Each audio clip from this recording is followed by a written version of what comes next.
Hello, everybody. It's Matt from RoyalCaribbeanBlog.com. Thanks for joining us here on YouTube. Be sure to check out RoyalCaribbeanBlog.com for everything Royal Caribbean cruise related. And today, my friends, we are talking about first timers guide to shore excursions. Yes, you're going on a Royal Caribbean cruise. You're gonna have a great time on board the ship, and it's probably gonna bring you to some amazing places all around the world. And today, we wanted to talk about really when you're looking at shore excursions, where do you start? How do you pick them? How to choose between shore excursions offered by Royal Caribbean versus shore excursions on your own. So we're talking about shore excursions today on YouTube, and this video was recorded live on YouTube. Come join us here every time we do go live, every Friday night on our YouTube channel. So make sure you check it out. We want to have you here because that way, after this video, as you're going to see here in a little bit, we're going to be bringing your questions on here, and we're going to be talking with people in chat. So we want you here for the fun as well.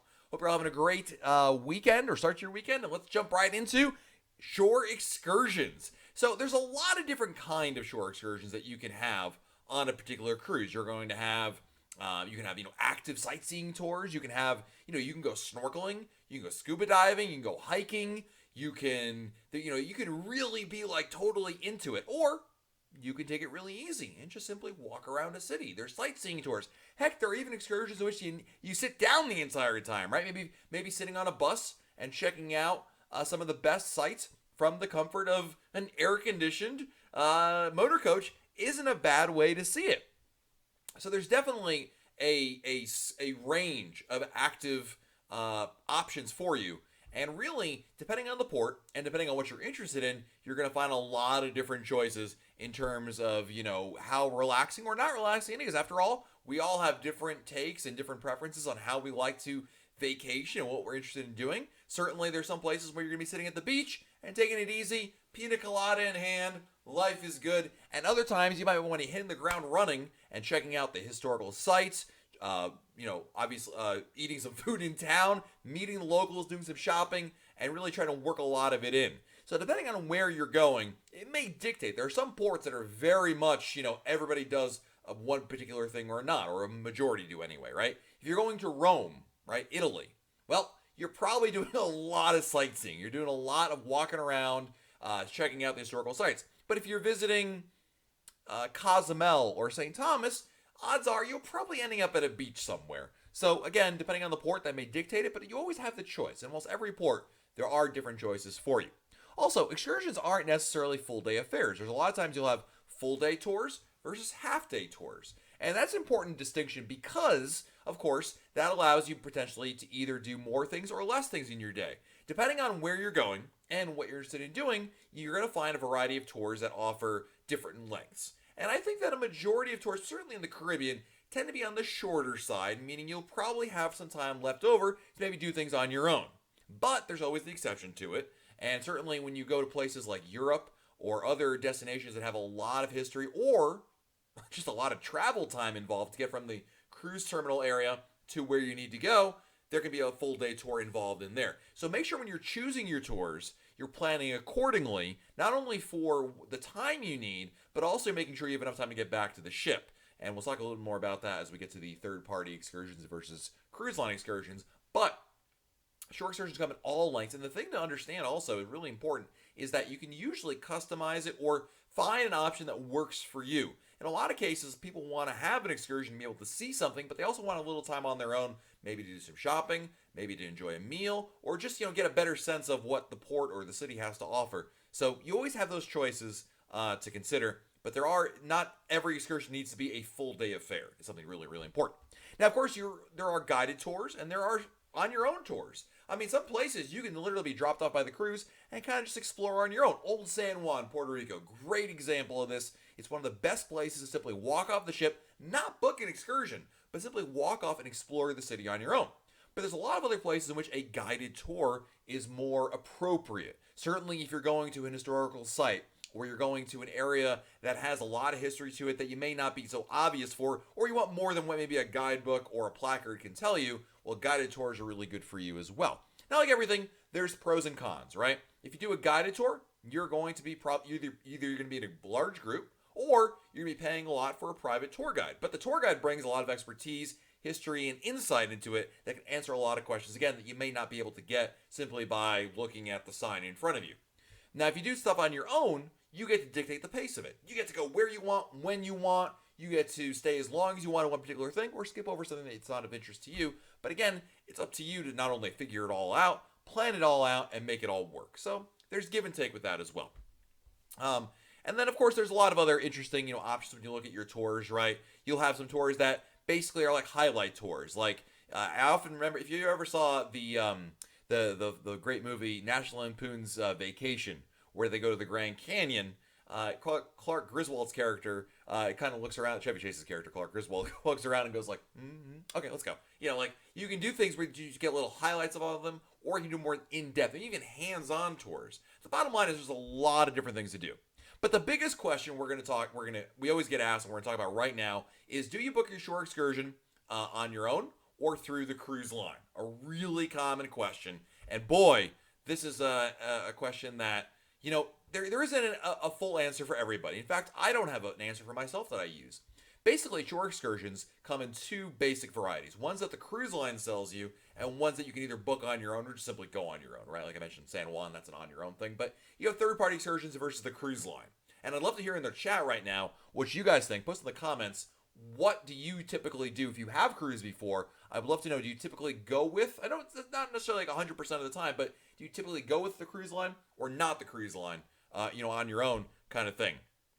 I'll tell you that when it comes to shore excursions, a cruise line or independently, it depends on a couple factors. Number one, your experiences. Certainly, if you're brand new to cruising, brand new to shore excursions, you might be a little more timid about it. You might have a little more reservation about going off on your own. And certainly, working with the cruise line has its own benefits. By going through the cruise line, there are some inherent perks, if you will, that Royal Caribbean offers. First and foremost, the shore excursions are vetted by Royal Caribbean. So these are operators that the cruise line is aware of, has history with, and can certainly speak for that they are reliable and reputable tour operators. Second of all, the cruise line will tell you that if you book an excursion through the cruise line, one of the really big benefits is you will get back on board the ship. What that means is that if you're running a little behind, like there's traffic, something happens, who knows what the reason is, regardless, the cruise ship will either wait for you or Royal Caribbean will get you to the next port on their dime. It's one of the guarantees they say that you'll make it back to the ship one way or another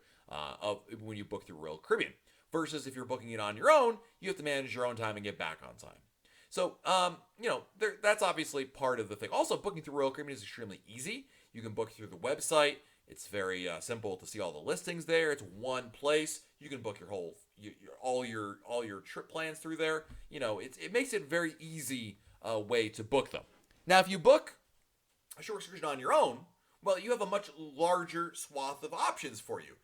Going through Royal Caribbean is only going to be able to offer you so many shore excursions, right? But maybe you're interested in something a little more customized or a little different or just something that's just not offered by Royal Caribbean. Well, going on your own is the way to do that if you want to be able to see something that's, again, not offered by Royal Caribbean.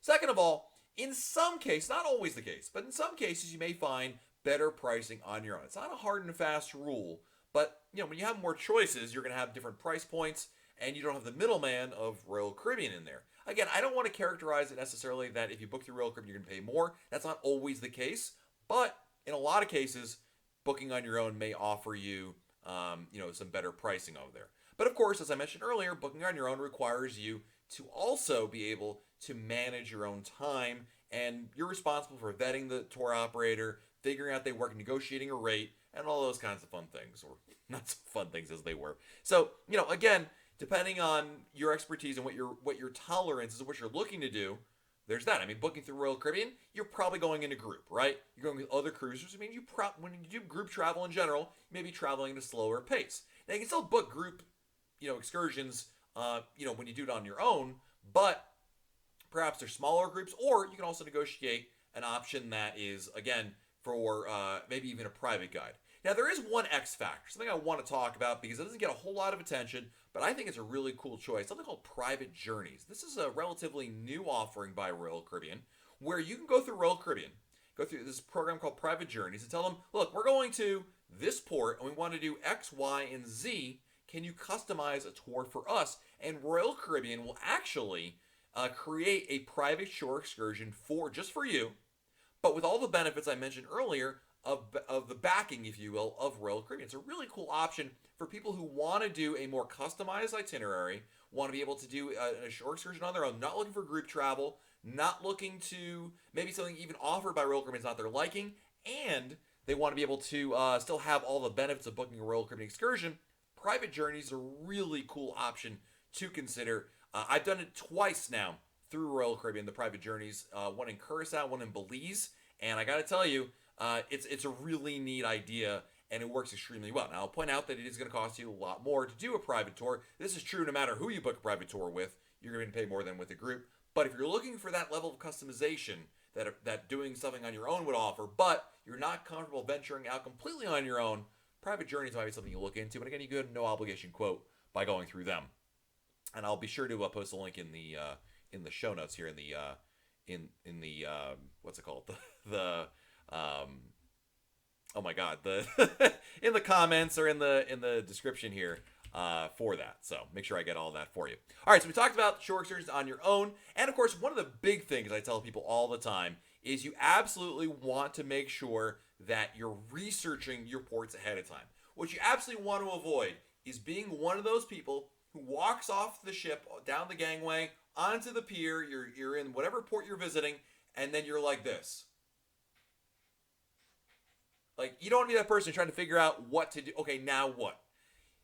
One of the best things about the internet, as evidenced by this video, is your ability to be able to research the ports ahead of time and learn about what's offered there. Quite frankly, in 2019, there is absolutely no excuse for not being aware of the amazing things you can do in port. And there's a lot of different choices out there. So what you really want to do is research this as much as you can ahead of time to make sure that you are well versed in not only what's offered there, but also getting yourself a great price on that. Because you know what? There's a lot of different choices out there, a lot of different possibilities. I think it really behooves you to do a little bit of research and learn about them. Now, if you're wondering, okay, Matt, well, where do I learn about what's offered there? Certainly, the first place I start is Royal Caribbean's website. Go to the cruise planner section, go to the port you're visiting, and get an idea of what Royal Caribbean is offering to you. The cruise line offerings are not the complete offering guide, right? But it is also going to give you a really good starting point, a baseline, if you will, of what is available to you and what you can consider looking at. So start with the cruise website. Second thing you want to do, and this is totally self-serving and a shameless plug, so brace yourselves, but we do have a Shore Excursions board on our message boards. Yes, at RoyalCaribbeanBlog.com, we have a dedicated forum to Shore Excursions on RoyalCaribbeanBlog.com. There you can post questions, search through the archives, and read other people's thoughts on different ideas and ports of visiting. It's a great place to learn, pose questions, and again, get answers to maybe some specialized questions. And maybe see, has anyone done this excursion, or has anyone been to this particular place? Get advice. Love doing that.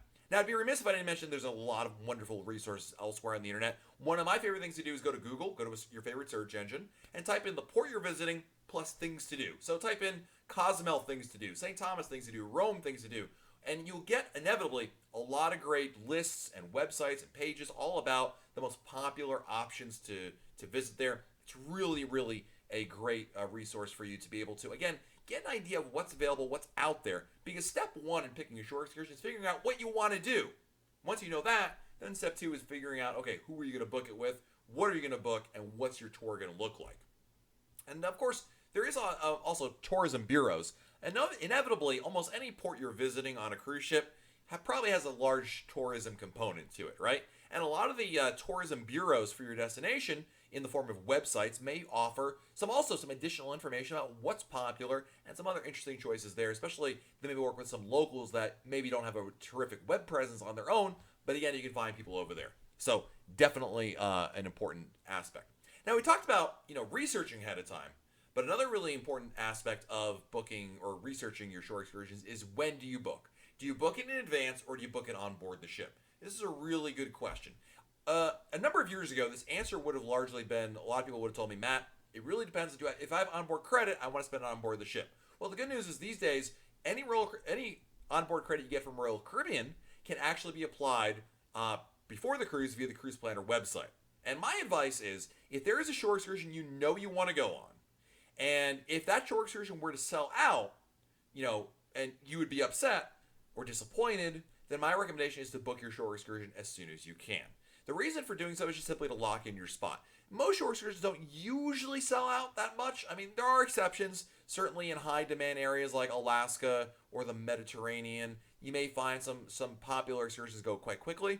But in general, especially in the Caribbean, you don't see that much selling out of them. But it does happen. And my advice is, if you're doing the research ahead of time like you should be, we talked about earlier, and there's a shore excursion you want to go on, then my advice is definitely book it if you can, because you just stand to benefit from it. Keeping in mind, of course, that no matter if you book through Royal Caribbean or third party, inevitably, if your cruise ship does not stop there at the port, like it can't get there for whatever reason, there's usually almost always a refund policy on that. Double check that before you book anything, obviously. But, these days, I would be very surprised to hear of a shore excursion that took a deposit or your money and didn't offer a refund if your ship didn't show up there. It's quite a different story if you decide at the last minute not to go, but for the purposes of going on a shore excursion to, making a deposit, and then your cruise ship can't get there, or you decide a week later you want to change your mind, there should be a pretty good refund policy for that. So definitely a good starting point there. And this is really, again, an overview, if you will, of helping you start your process of looking for a shore excursion. Because going on a cruise, we talk a lot about the amazing things on board the ship, but the places you visit are truly incredible as well. And you want to take an opportunity to visit those because they're so cool. It's such fun. Very, very good stuff. So I'm going to go over to the chat now and talk with our chat people over there, because again, we are recording this video live. So make sure you join us here on YouTube each and every time we are live so that you don't miss out on any of the fun. Sherry says we like to book ours ahead of time. There you go. Love it. Eddie Hill says we always grab a taxi and strike a deal with the cab driver for a long tour and day trip to a different site and eating places. That's a great idea, Eddie. Obviously you have a little more experience with excursions, and as long as you're comfortable with that, that's a great idea. I've done that a couple times as well. Juan Smith wants to know, do you think Eastern or Western Caribbean itineraries are more diverse?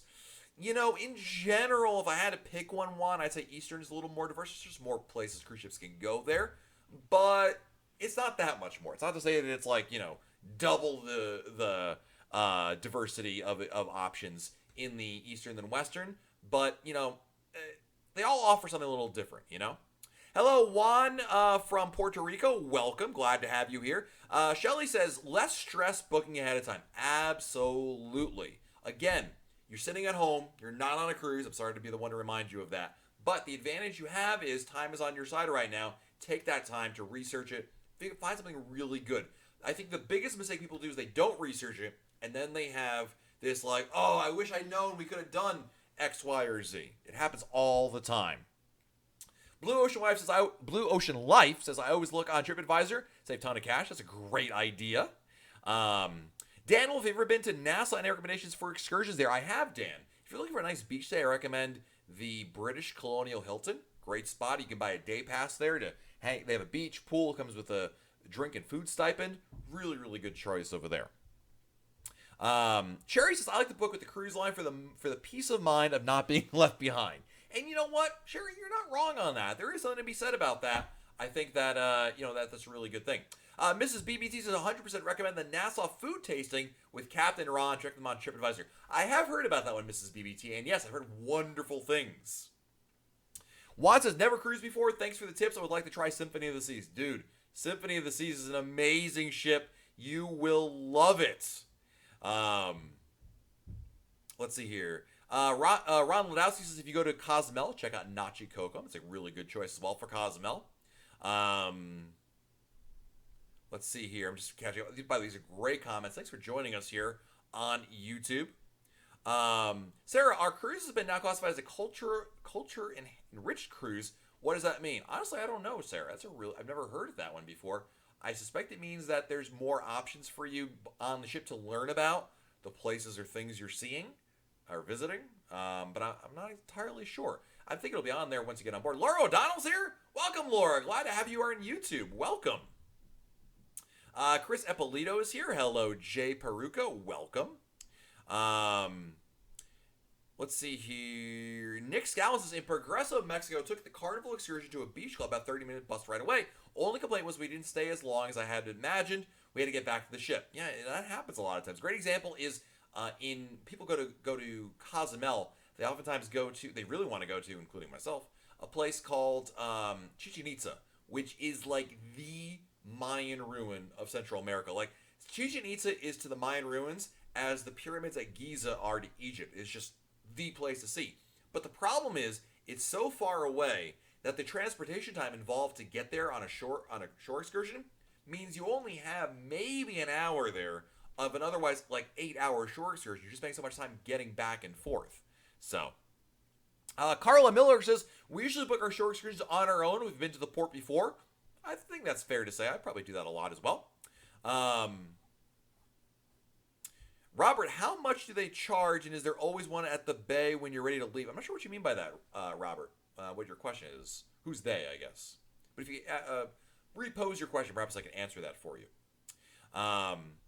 Mrs. BBT says, cruise line excursions I booked made me feel like cattle. We enjoyed our individually booked trips way more personal. You know what? I kind of agree like that. You know, I still book some shore excursions with the cruise line, but not as many as I used to. I probably lean more on your own. But of course, we're talking about the Caribbean here. And when I went to Alaska for the first time last summer, I did more with the cruise line because, again, you have an opportunity. There's a little bit of experience there that the cruise line brings to you, and to me, that's worth something right there. Let's see here. Good stuff here. Thanks for joining us here, guys. I'm just catching up on all the great comments. Rachel Ullman, first time joining. Welcome, Rachel. If it's your first time in my YouTube Live, type first in capital letters. I want to welcome all of you here because we have a great community here, and I'm so glad you're joining us here on YouTube. Every Friday night, we are hanging out, talking Royal Caribbean right here on YouTube. So Sherry, it's the first time in here. Welcome, Sherry. Welcome, Juan. Glad to have you here. Suzanne Smith, welcome. Drummer Girl, also here. Brian Booth, look how many first-timers. Diane is here. Chris Eppolito. Emily Davis. Donald Aiken. Itami is here. Jennifer Taylor. Emma White. Wow. 2 fab dudes. First time here and first cruise finally booked. 99 days. Now 2 fab dudes. What did you book? What ship did you book? Todd Westover, first as well. Love that. Andrew Brown, also first time. And Andrew writes, we did a lot of on your own for Europe, for Cuba and Russia. And we're doing using the cruise line. Big fan, though. Awesome, Andrew. Thank you so much. Welcome. Blue Ocean Life says, Royal Caribbean blog is the best. Aw, you're going to make me blush on YouTube? Welcome. So glad you guys are joining us here. Mark Pista says, I think culturally enriched cruises cater to the passengers and food relating to the foreign ports in which they sail from. Nice. Sarah Bohr wants to know, how often does Royal Caribbean have sales for shore excursions? And it's your first time. Welcome, Sarah. I'll tell you that they usually have a cruise planner sale every 4 to 6 weeks. Now, of course, Sarah, how lucrative that sale is to you may vary considerably, but they usually have a cruise planner sale every 4 to 6 weeks. And of course, Sarah, if there is a cruise planner sale, I always post it at RoyalCaribbeanBlog.com. Eddie Hills is old timer over here. Eddie, welcome back, brother. Glad to have you here as well. Leon, first cruise May 2020. Nice. Ariel says, looking for tips on booking first cruise. Number one thing you want to do. Here's my tips. Great question, Ariel. Number one, book with a travel agent. Use an experienced travel agent that specializes in cruises. That's a really big deal. Number two, book your cruise as early as you can. The sooner you book it, the better your price is going to be long term. And number three, book a refundable fare, not a non-refundable fare. I think especially for first timer, it's probably what you want to do. And number four, if you're looking for itinerary recommendations for a first timer, I recommend at least a 7-night cruise on an Oasis or Quantum class ship. I think it'd be a really good fit for you as a first timer. Robert, going on Symphony March 2nd. Do they have an excursion in Magens Bay and St. Thomas? Oh, absolutely, Robert. It's very easy to Magens Bay. You can certainly do it on your own, but Royal Caribbean will offer a number of excursions that have stops in Magens Bay. Magens Bay is like one of the nicest beaches in the whole world, and it's a very famous beach in St. Thomas.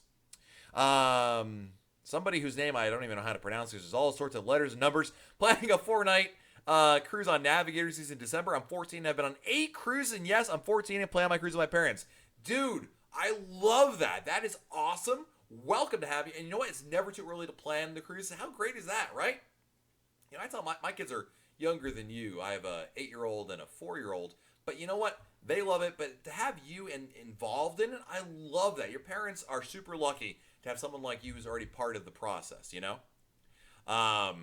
Mike Pastore, definitely not the first time here. Like it. Raphael, welcome. Glad to have you here.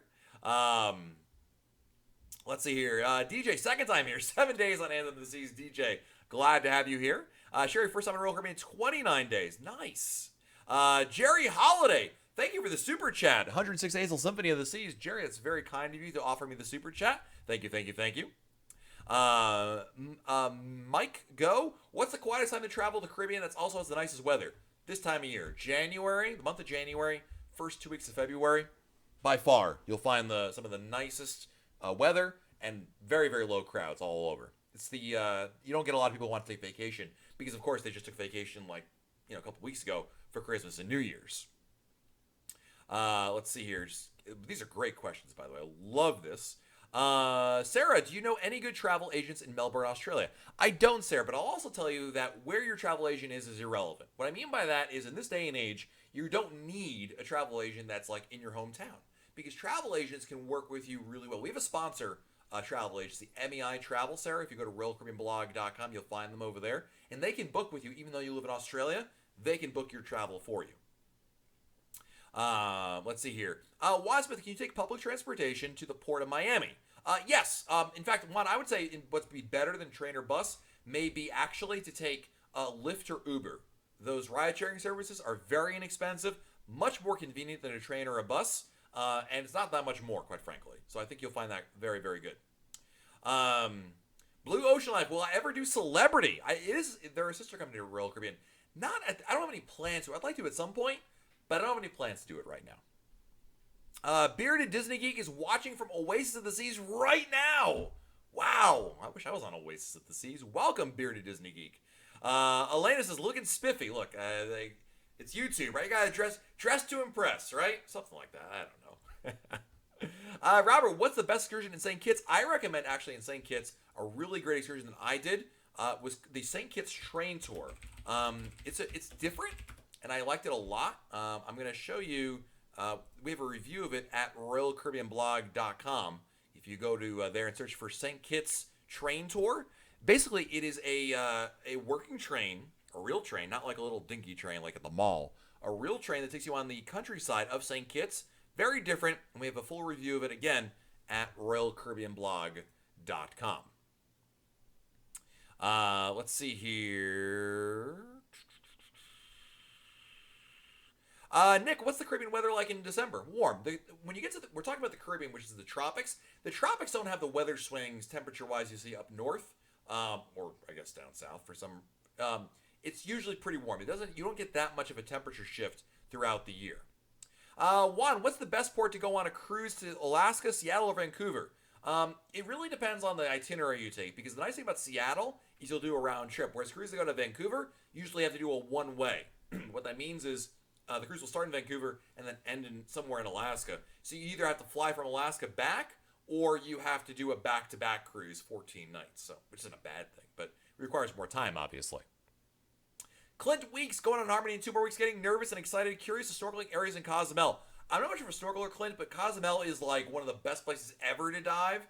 My advice is to do a tip I shared earlier. Google it. Type Cozumel snorkeling and get an idea. You'll probably find a lot of ideas. And also, Clint, check out the message boards at RoyalCaribbeanBlog.com. There's a lot of folks there who can share some of their insight and advice as well.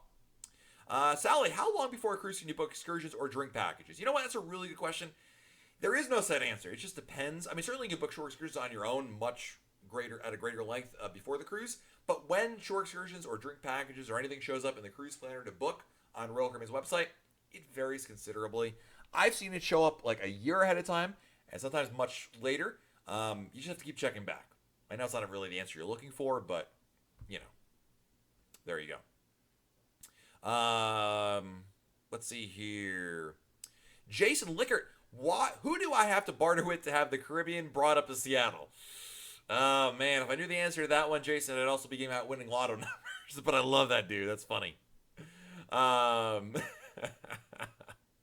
Sean H. says, what is the best possible ultimate drink package price per day? It's been $52 a day for a while now. Here's the thing, Sean.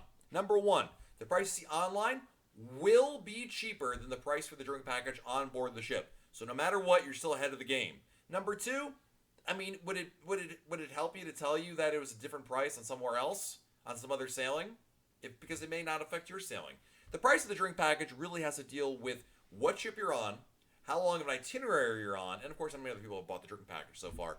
My advice to you, Sean, is if you don't want to get the drink package, buy it before the cruise because it will be cheaper than on board the ship. DJ, what's the best way to get to Atlantis and Nassau? Taxi. Definitely. When you walk out of the port area, hop in a taxi. They'll take you over there. It's really, really easy. Alana, favorite excursion for Falmouth, Jamaica, T-minus 12 hours. Man, by the way, I'm still jealous that you're going on a cruise like now. My favorite excursion in Falmouth, Jamaica is the Hilton Rose Hall. You can buy it's a hotel, but you can buy a day pass there. They have a beach, they have a pool area, they have a water park. It's really cool. I really like that quite a bit. That's been my go-to so far. So, there you go. Awesome. Well, guys, thanks so much for joining us here on YouTube. And, of course, if you're looking for more Royal Caribbean fun, news, advice, check out RoyalCaribbeanBlog.com. We got plenty more stuff waiting for you over there. Brand new blog posts, helpful information, and, of course, advice. And, again, we talked about shore excursions. We have a message board at RoyalCaribbeanBlog.com dedicated to helping you plan your shore excursions and answer questions, so please check that out. Guys, thank you so much for joining us here. Again, we're here live every Friday, so make plans to join us here on YouTube. If you like this video, please give me a massive thumbs up. If you're not subscribing yet, hit the subscribe button. That way I want you to be able to come back each and every time we're live right over here. Have a great rest of your week. Enjoy. Do something fun. Alana, have a great time on your cruise. And everybody else, we'll talk again very soon right here on YouTube. See you guys later.